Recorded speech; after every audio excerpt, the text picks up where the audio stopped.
Hello and welcome to another episode of the Eurogamer Newscast. This week talking about Grand Theft Auto 6 and also a very strange occurrence that's happening with Nia's door and Cathedral. We'll get into all of that in a minute. Joining me this week to discuss is Eurogamer's reporting team is Ed Nightingale. Hello. Liv Nang. Hello. And Ishriak Suban. Hello. And I'm Tom Phillips. And the big story this week is Grand Theft Auto 6, which has a female playable character as one of its lead roles, a first for the series since, well, for a very long time.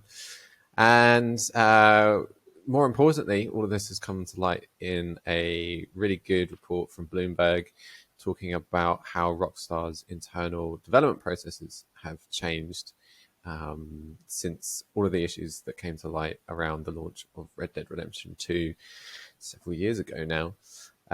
So yeah, we got this news yesterday. It was reported by Bloomberg's Jason Schreier and has really been picked apart by the internet. Ishrak, when did you first see this story and sort of what was your first impression of it? Where you saw it, was the focus on the changes to the games, what's going to be new in GTA6, or what's sort of been changing within Rockstar itself?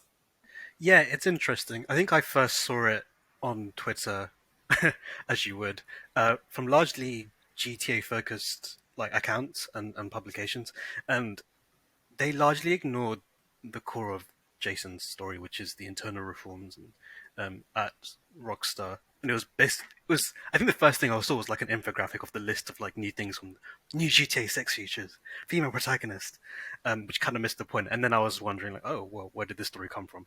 And then eventually I got to the Bloomberg story, which is very different to I think how most of the internet presented this story. I think the Grand Theft Auto 6 and the we'll call them leaks that Jason put as part of the story were just really just I think giving context to the internal reforms at Rockstar. Then I don't think the story is really about the game itself, but nonetheless, there is interesting news. The fact that we do have a female protagonist is a huge step for the game series, which has historically been quite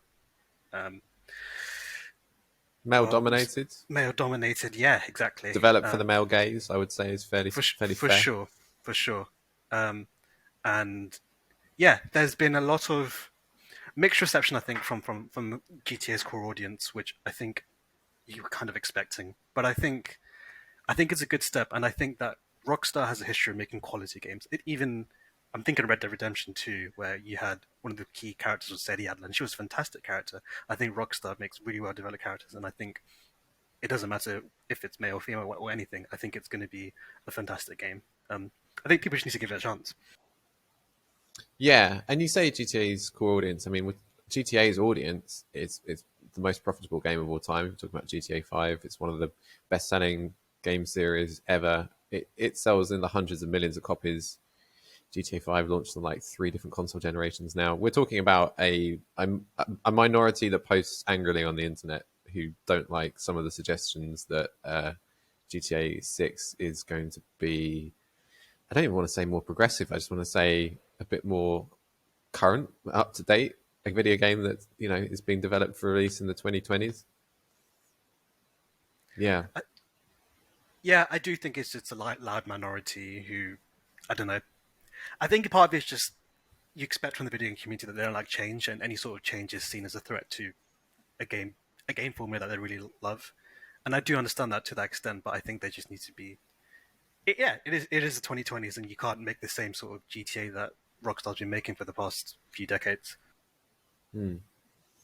Well, I haven't seen any criticism, thankfully, I would hope, for the changes inside Rockstar itself. And there have been numerous reports here on Eurogamer and elsewhere about what that had been like in the past on previous projects. Liv, you said that you had some thoughts on Rockstar in the past and how it operated.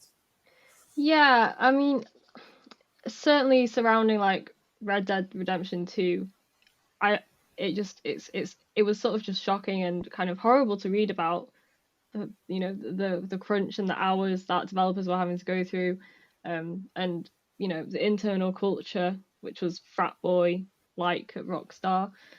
So I think this is a really nice change, and I think that regardless of whatever comes out of this, female protagonist, everyone's going crazy about that. I think it'll be really good to see kind of the product of a development cycle that isn't, pulled down by things like crunch and toxic work culture and things like that.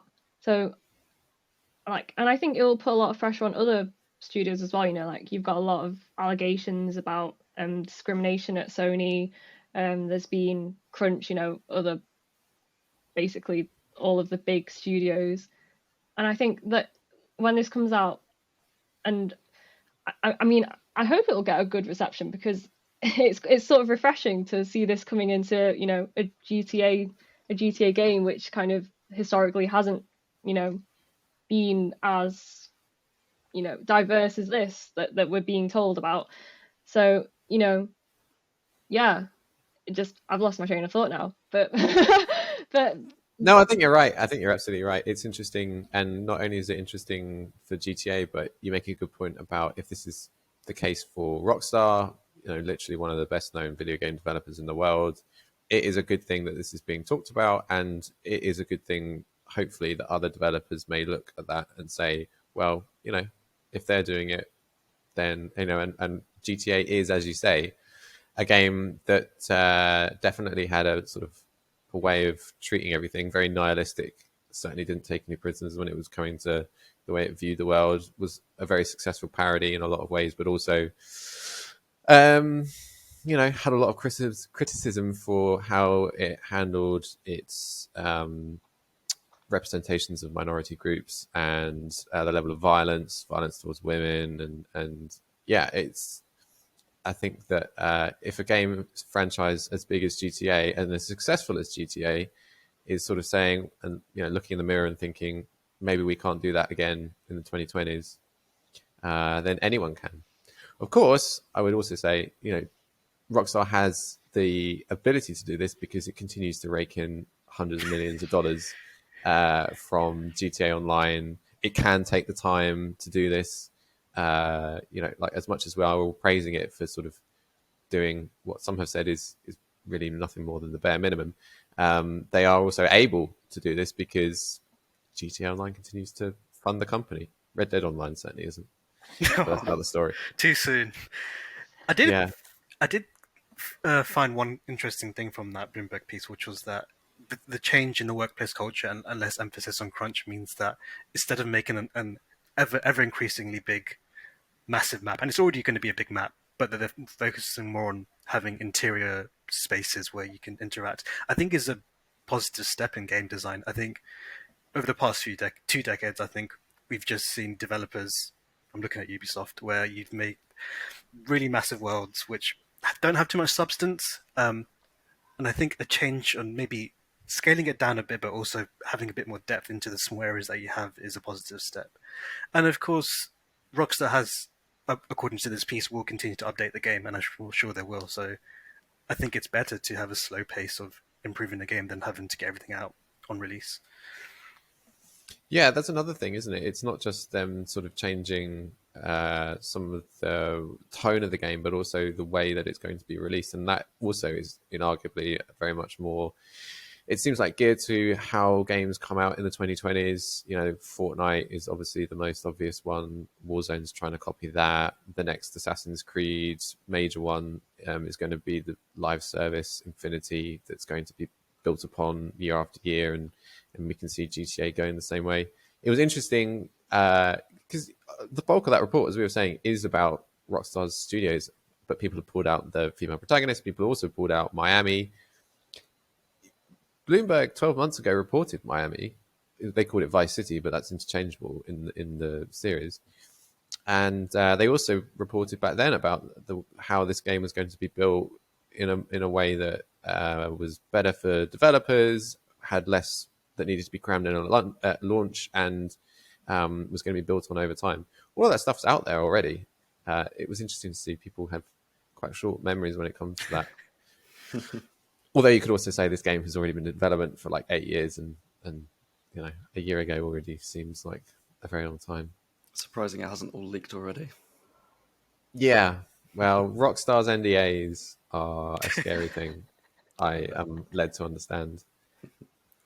I do feel like Rockstar, as we've said, they are one of the biggest gaming companies out there, and I do feel like they have a responsibility to players, to the industry. I think they have a lot of influence, and I think that they need to recognize that and understand that, okay, well, if we do have a more diverse and inclusive cast in our game, that that might have an influence over the people that play our games, that are probably mostly men, and maybe need to have some toxic views changed.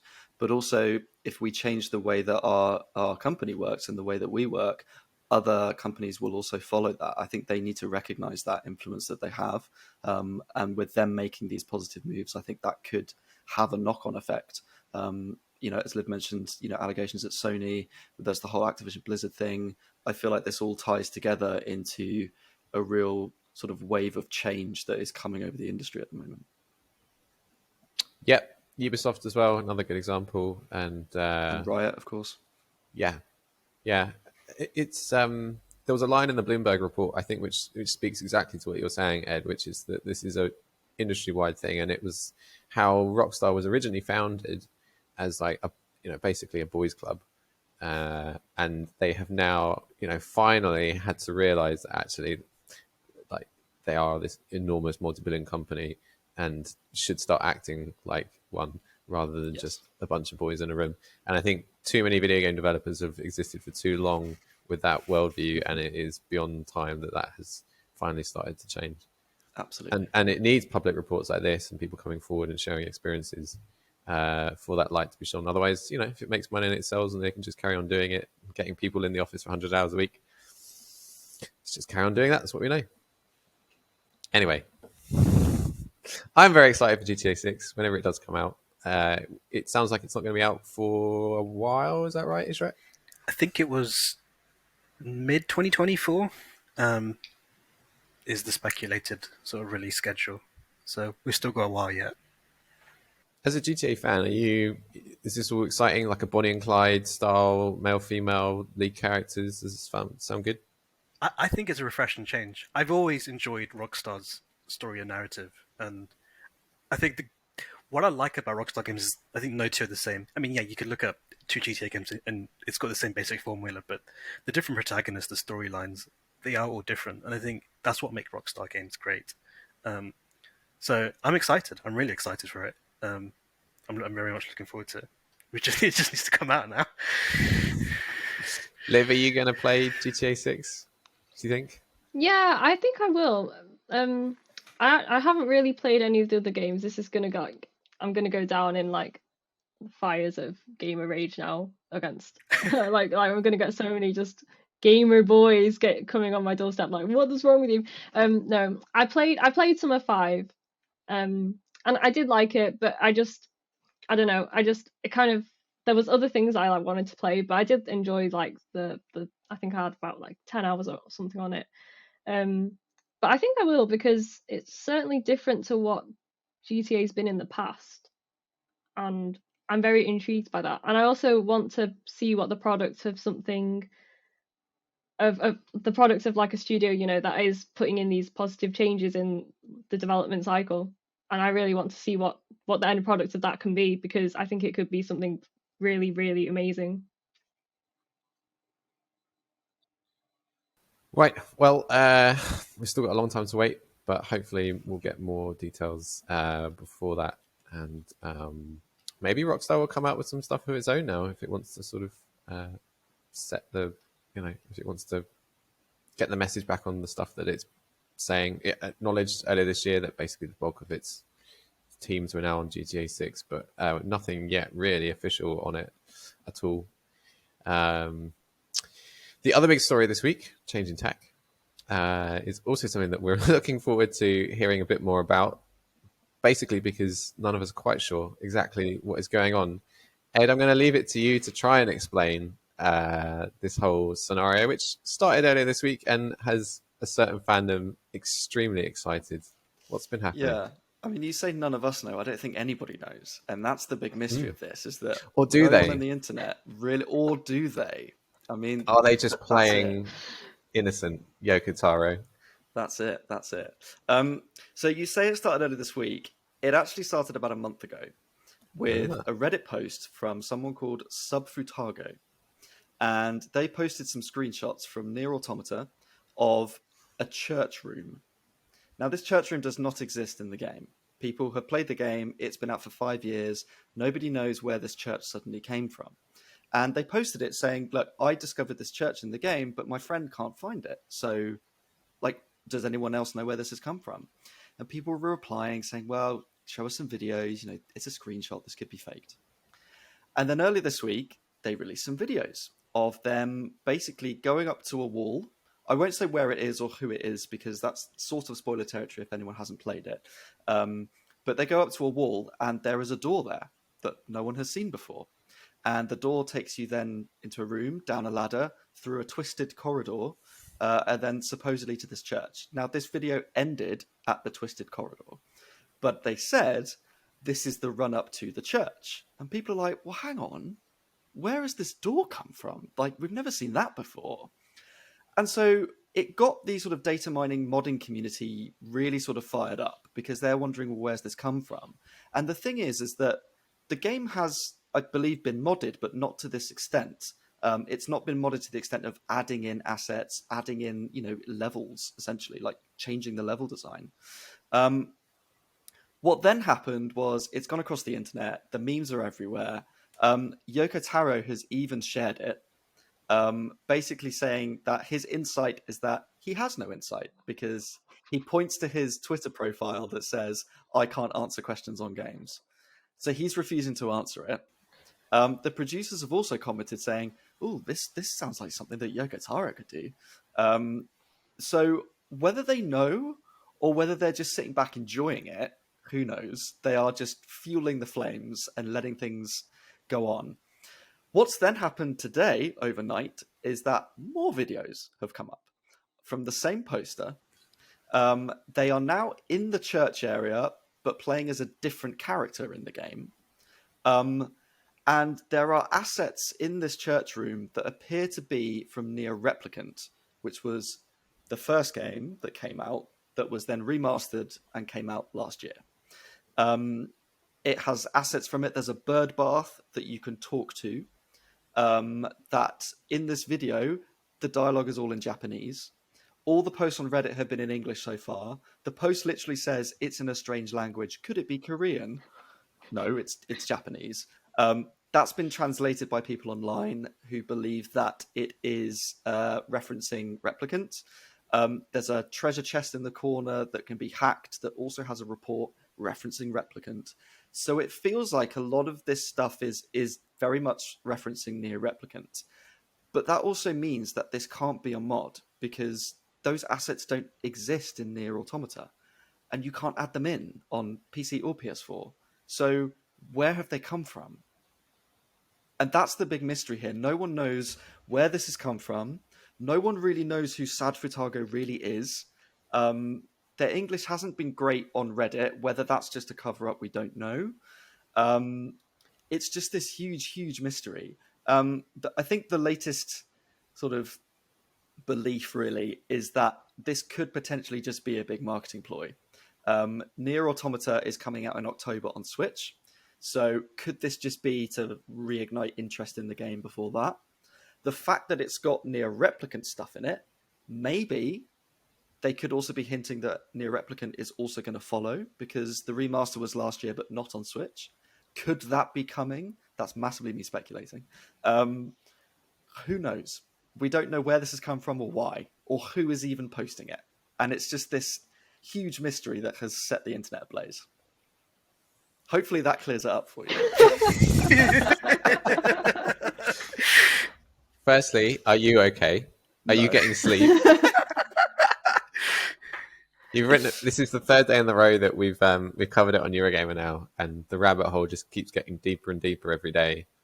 And I think yesterday we were all sort of thinking, oh, this is just a mod, and I think now today you've changed your mind, haven't you? You're starting to have some suspicions.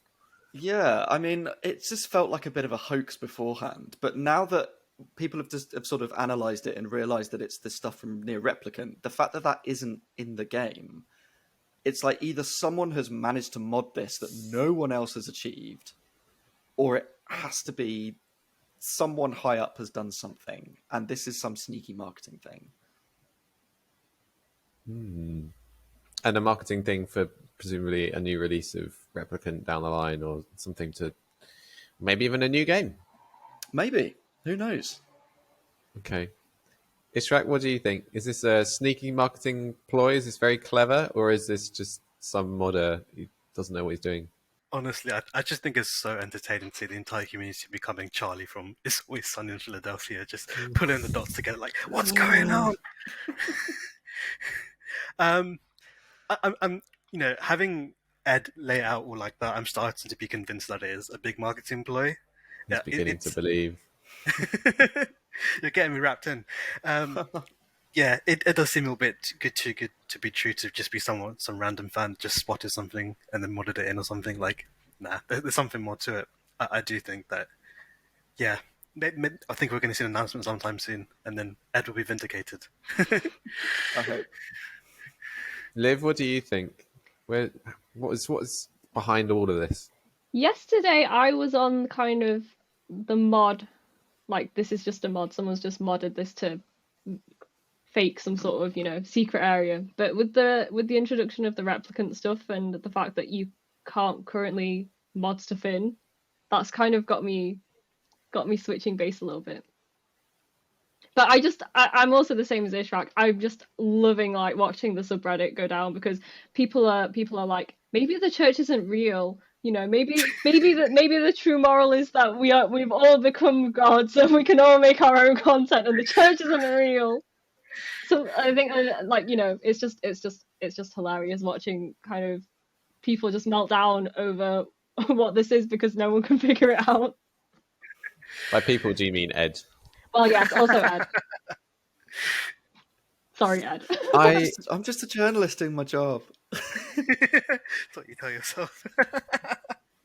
I'm torn. I want to believe that it's a mod, because I want to believe that someone has done something that no one else can do, and that is cool, and that this is a very organic thing that has just happened and created all of this speculation and drama, and that the publishers are just playing along with it now. I would be a little disappointed if it was all a plant. I think on balance still think that it's too clever, and it has grown up very organically for it to have been like a deliberate marketing ploy, because you can tell, when stuff gets like teased, or and people do ARGs and things like that, and it's made to look like, oh, this weird thing's happening, and then it's just a part of some marketing campaign. You can always tell. And I don't know if there's enough of a smoking gun here yet for me. I think it's too smart. But then again, if that is what it is, then I will just be more impressed. So I can't wait to hear more. Do you want to know? I do feel like as well, this is just the joy of gaming, that it brings people together in this speculation and secrecy. It's like, is the Triforce in Ocarina of Time, or whatever other sort of secrets that people sort of find, and is it real, is it not? If this is a marketing ploy, the way that it's playing on that, I think, is just absolutely ingenious. Yeah. What were you going to say, Liv? I was just going to say that I think the wildest theory that I've read so far is that this particular person got given a special version of the game, like personally from Yoko Taro, which is special and has all this extra stuff in, and they are the only person who's going to be able to access it, because no other version of the game has apparently shipped of that. You're the chosen one. Yeah, that's my favorite one so far. I think that is. I'd probably put that at the bottom of the likelihoods. Who knows? Who knows at this point? Ed, what do you think is going to happen next, or where do you see this story going? Unless someone just comes out and says it's a hoax, or it's a mod or a marketing campaign. Either. I mean, look, tomorrow's a new day. There could be even more videos or something. it could be that Sad Futagu comes out with something, says, "Oh, it's a hoax," or "Oh, lol, it's me, Yokotaro." Or I think the smarter thing would just be to leave it and just let people continue speculating for however long, so it's never solved. I think that would be best. Cliffhanger. I really don't like unsolved mysteries. I always want to know. Nobody does, but that's what will keep you gripped. It is There'll what be will a keep podcast about this in 10 years' time. Yeah, Oh, that is what will keep it in people's memories. That and YouTube videos. There'll be like a million of them. Of course. Lance McDonald is working on one right now. Lance McDonald hasn't slept since Monday, I can tell. Bless him. Right, well, maybe next time we'll reconvene. This mystery will be solved, or maybe there'll be yet more layers to it for us to bury into, and Ed will be looking even more like Charlie from Only Sunny. We'll see. Thank you for joining us. Green screen next time. Yeah, all the red string. Thank you for joining us. If you made it this far, it's always appreciated. We'll be back next week with whatever next week brings. Until then, Ed, where can people find you on Twitter? You can find me at ed_knights with an N. And Ishraq? You can find me at ishrxq_. And Liv? I am at JustCastHoly on Twitter. And I'm Tom Phillips, EG. Thank you again, everyone. We'll see you next time. Bye. Bye-bye. Bye-bye. Bye.